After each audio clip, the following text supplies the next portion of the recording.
Francesca Ramos, profesora en la Facultad de Relaciones Internacionales de la Universidad del Rosario y también directora del Observatorio de Venezuela.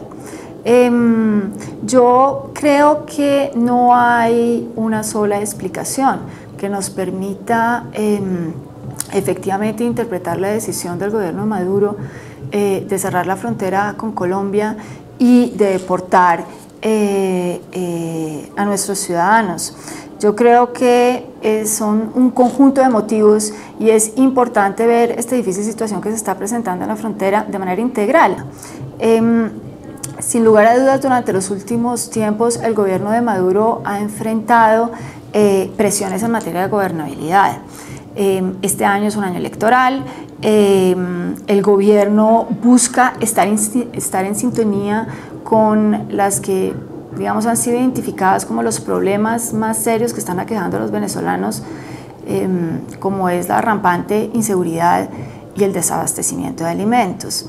Entonces es en este marco que el gobierno en julio decide adelantar una serie de operaciones que involucran a militares y a policías en busca de atajar la delincuencia. Esas operaciones comenzaron en Caracas, esas operaciones ya se han llevado a cabo en otros estados, en el estado Lara, en el estado Yaracuy, en Trujillo, y es más, el gobierno ha dicho que este tipo de operaciones van a abarcar todo el país.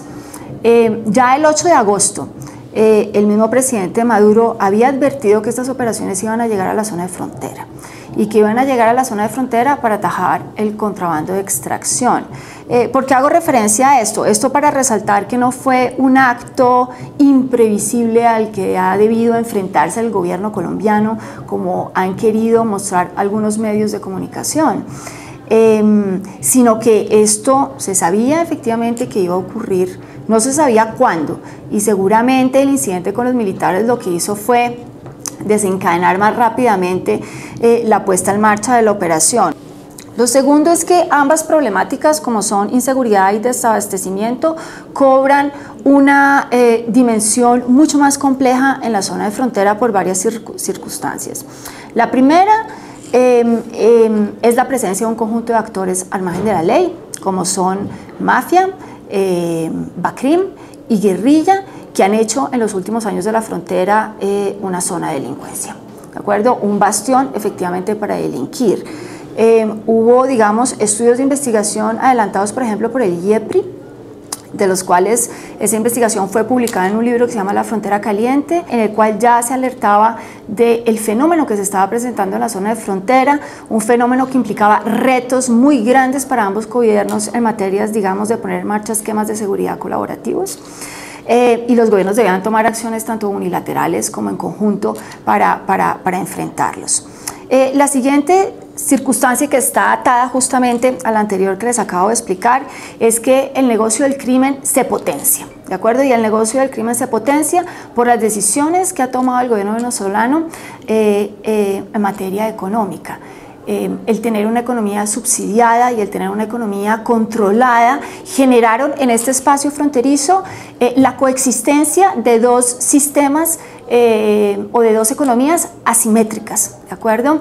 Y eso potenciaba obviamente la delincuencia en manos de estos grupos al margen de la ley. Ya desde el año 2010 se hacían cálculos efectivamente de cómo el contrabando de gasolina era un negocio mucho más lucrativo que el negocio de la cocaína.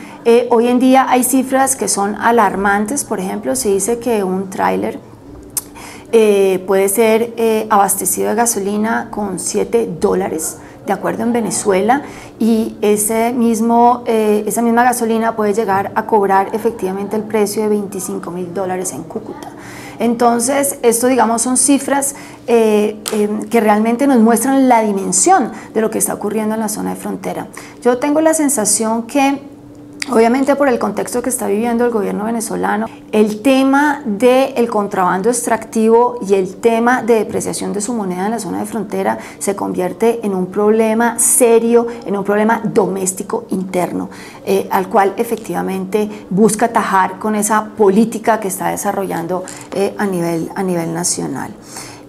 Yo creo que Dentro de los motivos hay un tema también que es importante reflexionar y es el de la corresponsabilidad. Colaborar para atajar amenazas, al fin y al cabo, que no se resuelven de manera unilateral y que hay que enfrentar de manera conjunta. Pero eso solamente podrá ser posible en la medida en que ambos gobiernos acepten cuáles son las raíces de los problemas. Me explico. El gobierno de Venezuela considera que el gobierno de Colombia no ha hecho lo suficiente en materia de seguridad en la zona de frontera. En palabras textuales del presidente Maduro, que ha abandonado la seguridad en la frontera. Pero el gobierno de Venezuela también lo ha hecho. Por ejemplo, si uno mira la gobernación del estado de Táchira, ha estado en los últimos tiempos más años en gobernadores chavistas que en gobernadores efectivamente de oposición. Y ahí la seguridad tampoco ha sido efectivamente controlada por parte del gobierno venezolano.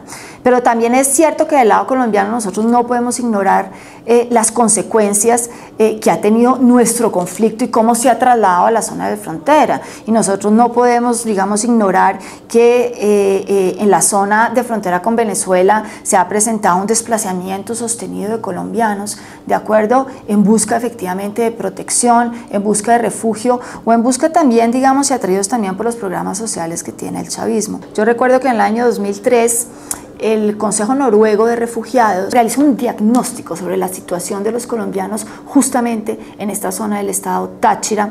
Ese informe buscaba hacer este diagnóstico de la población colombiana, que era población colombiana en necesidad de protección internacional, y ya este informe visibilizaba, ¿de acuerdo?, la situación en la cual se encontraban nuestros compatriotas en esa zona.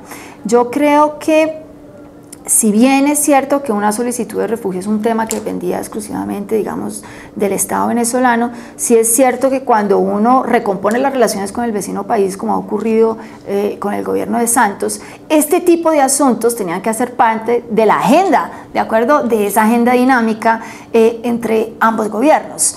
El no tratarlo efectivamente lleva a que luego en alguna medida se tengan, digamos, reacciones más reactivas que efectivamente proactivas ante escenarios que podían convertirse en mucho más complejos. Yo creo que la situación es muy difícil porque obviamente un cambio implica casi que reestructurar en alguna medida esta zona de frontera y eso requiere de muchos elementos, digamos, a nivel institucional, económicos y demás, que no sé hasta qué punto ambos gobiernos estén dispuestos efectivamente a llevar a cabo.